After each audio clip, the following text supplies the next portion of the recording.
અમદાવાદમાં ફરી એકવાર લાખોની લૂંટની ઘટના સામે આવી છે। શહેરના કોટડા વિસ્તારમાં આવેલા વંદે માતરમ પાર્ટી પ્લોટ પાસે આંગડિયાના રૂપિયા 18 લાખની લૂંટ થઈ છે। મળતી માહિતી મુજબ વેપારના કામેથી સીજી રોડ તરફથી આંગડિયાના રૂપિયા લઈને જઈ રહેલા ફરિયાદીની કારને એક આરોપીએ બાઇક આડે નાખીને બોલાચાલી શરૂ કરી।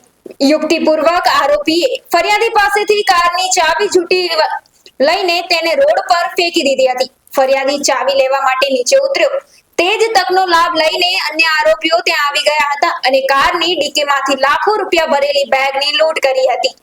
તુરંત ફરાર પણ થઈ ગયા હતા।